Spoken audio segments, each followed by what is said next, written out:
Dans cette première vidéo, je vais te montrer comment j'ai fait ma valise, comment je me suis organisée pour la faire. Et étant donné qu'il y avait mon papa qui m'aidait, je peux t'assurer que c'était très folklorique. Je vais aussi te donner des conseils qui m'ont aidé personnellement. Et je vais aussi te partager bien mon voyage pour aller en Espagne. Let's go! Alors du coup, pour mon stage, je me suis organisée exactement de la même façon que la vidéo précédente avec Notion. Et j'ai fait une petite page stage directement. Dans cette page, j'ai fait des petites sous-parties avec le stage donc que je vais faire là au mois de juillet. Et j'ai fait aussi une autre partie avec idées de stage pour que si j'ai envie d'en faire d'autres, et ben finalement j'ai encore des idées. Pour ma valise, en fait, je l'ai mis directement dans préparation. J'ai planifié aussi mon voyage, quelle ligne, quel bus et quel avion je devais prendre, etc. avec les horaires. Ensuite, j'avais fait une autre page avec dossier, donc tous les papiers qu'il fallait que j'envoie, que je signe, que je renvoie au BDRI, etc. Et donc pour le sujet de la valise, je l'ai mis dans préparation. Donc en fait, le BDRI nous avait donné directement une liste de choses que nous devions amener obligatoirement. Et en dessous, j'ai fait une liste d'une valise quelconque. Après, pour la liste de ma valise, il n'y a rien de bien sorcier. Je me suis inspirée de listes qu'il y avait sur Pinterest.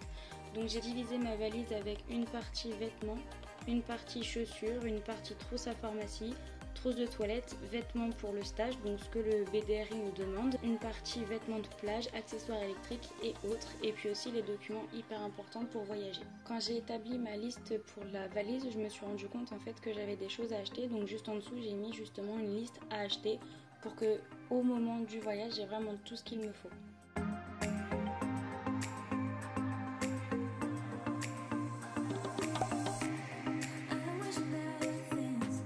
Avant de tout mettre dans ma valise, j'ai tout réuni au même endroit, comme ça me permet de voir tout ce que j'ai à mettre dans ma valise et je me rends compte que j'ai un sacré bazar, donc je croise les doigts pour que ça tienne. Le fait de faire comme ça me permet de faire d'ores et déjà un premier check pour voir ce qui me manque et ce que je vais devoir mettre au dernier moment, et en plus quand je vais remettre dans ma valise, ça va me permettre de faire un deuxième check, donc ça me permet vraiment de ne rien oublier. Bon, je vais quand même te montrer ce que j'emmène, mais j'avoue que je ne sais pas trop par où commencer. On va commencer par ici, donc du coup j'ai pris 3 livres parce que si j'ai envie d'aller lire sur la plage, au moins j'ai de l'occupation. Une gourde, mon bento parce que les repas du midi ne sont pas compris dans mon stage, donc il faut que j'emmène ma gamelle. Un sac de linge sale, une trousse de crayons, des crayons de couleur et puis des petits carnets pour prendre des notes. Ensuite le petit sac que je me suis acheté pour ce voyage, donc j'avoue il est vraiment très petit, mais finalement je vais pouvoir mettre que ce qu'il faut dedans. Ensuite ça c'est le sac que je vais prendre avec moi dans le vol, donc en fait là il y aura mon PC, les papiers hyper importants, mes lunettes, mon carnet de santé et mon portefeuille.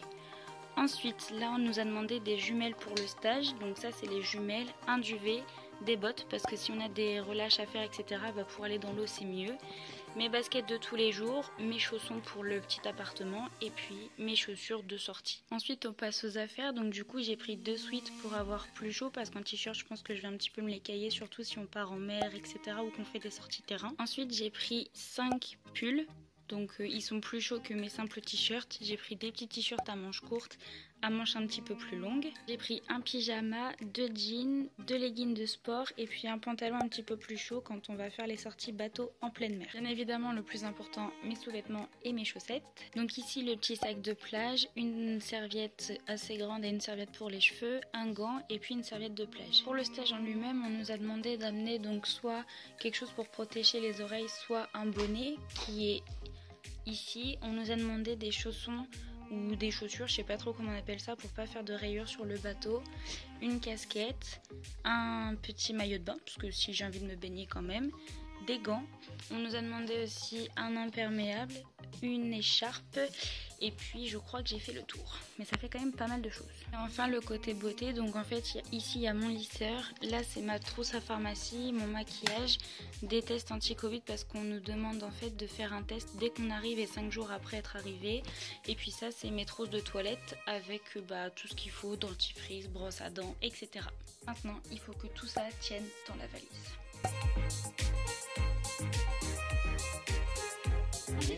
Ouais. Comme ça. Non, mais pas comme ça, tu prends de la place comme ça. Les bottes, ce sont des bottes. Il y a un top-top. Where is the bottine? Voilà. Tu sais que tu vas en Espagne, tu vas pas au pôle Nord. Hein?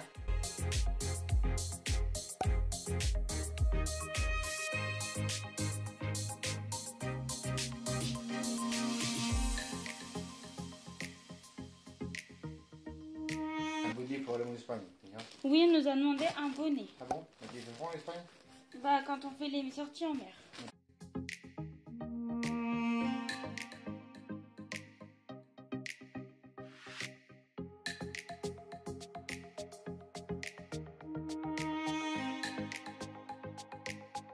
Non, tu laisses mes chaussettes. Je relève mes chaussettes.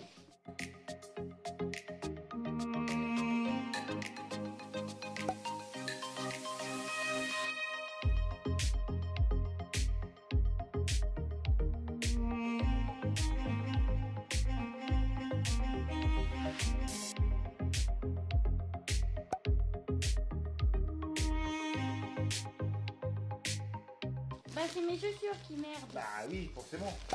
Eh bah, tu m'as dit qu'il fallait que je les mette comme ça. Lyon.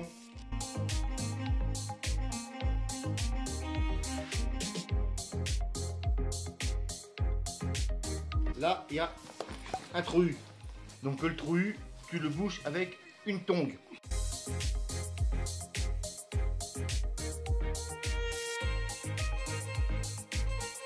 D'abord, Lyon, t'as que 3 pieds, toi? Mais il y a 2 chaussettes Ah sur le même truc. Là, tu dis, où est-ce que les cales sont?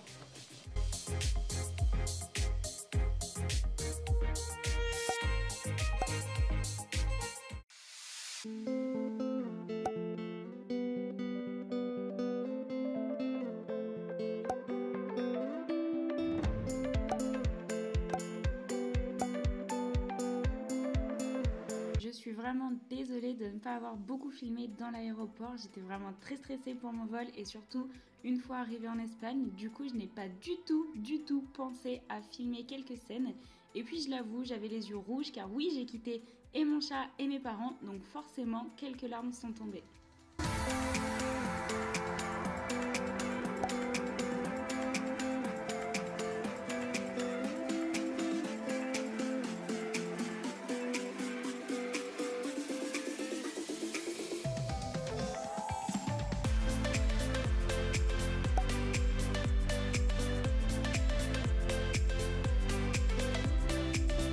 Bien arrivée à Augrove, j'ai pas pu le dire hier parce que j'étais très fatiguée de mon voyage. Vraiment j'en pouvais plus entre le stress, le fait de devoir me dépêcher, la fatigue, je pouvais plus donc j'ai pas pu faire de vidéo mais je suis bien arrivée et vraiment le paysage est magnifique.